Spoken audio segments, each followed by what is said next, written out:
ரொம்ப பிரில்லியண்டா பிளான் பண்ணி அவ சதி பண்ணிட்டு இருக்கான்னு தான் எனக்கு தோணுது. அத முறியடிக்கணும்னா நீங்க முதல்ல நிதானமா இருக்கணும். அஞ்சலி அக்காக்கு அவன் துரோகம் செஞ்சாங்கிறதுக்கு நம்ம கிட்ட இப்போ எந்த சாலிடான ஆதாரமும் இல்ல. வாய் வார்த்தையில சொன்னா அஞ்சலி அக்காவை கண்டிப்பா அவன் ஏதாவது வேஷம் போட்டு நம்ப வச்சு ஏமாத்துவான். நமக்கு எதிராவே அவங்கள திருப்பிடுவான். அப்போ நாம தான் அஞ்சலி அக்காவை பிரியற மாதிரி ஆகும். அதுக்காக அவனை அப்படியே விட்டுலாம் சொல்றியா? என்ன பண்ண முடியும் சொல்லுங்க? அவனுக்கு மெமரி லாஸ்னு சொல்லிட்டு இருக்கா. அது உண்மையா பொய்யான்னு கூட நமக்கு தெரியல. அஞ்சலி அக்காக்கு குழந்தை பிறக்கிறதுக்கு முன்னாடி அவ சுயரூபத்தை நிரூபிக்கிற மாதிரி ஆதாரங்களை நாம தான் சேகரிக்கணும். சங்கர் ஒருத்தர் தான் ஸ்ட்ராங்கான எவிடன்ஸ். ஆனா அவரும் கோமால இருக்காரு. ஆதாரம் இல்லாம என்ன சொன்னாலும் அஞ்சலி அக்கா நம்ப மாட்டாங்க. அந்த அளவுக்கு அந்த முரளி கிருஷ்ணா மேல அவங்க பாசம் வச்சிருக்காங்க.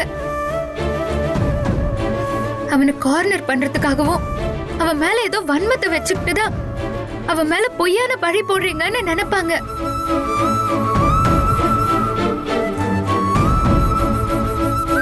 நீங்க என்ன துரோகியா நினைக்கிற மாதிரி அவங்களும் நினைச்ச ஆச்சரியப்படுறதுக்கு இல்ல. நான் வீட்டு விட்டு போக தயாரா தான் இருக்கேன். ஆனா உங்களுக்கும் அஞ்சலி அக்கா பாசத்துக்கும் நடுவுல யாரும் கேம் ஆடுறத நான் விரும்பல. அவனை நம்பி போனா அஞ்சலி அக்கா வாழ்க்கையும் பொறுக்க போற குழந்தையோட வாழ்க்கையும் நிம்மதியாவே இருக்காது. அதனால அவங்களுக்கு குழந்தை பிறக்கிற வரைக்கும் கொஞ்சம் நிதானமா நடந்துக்கோங்க. அவ சதிய அவனை வச்சே முறியடிக்கணும். பிளீஸ் ராகவ்.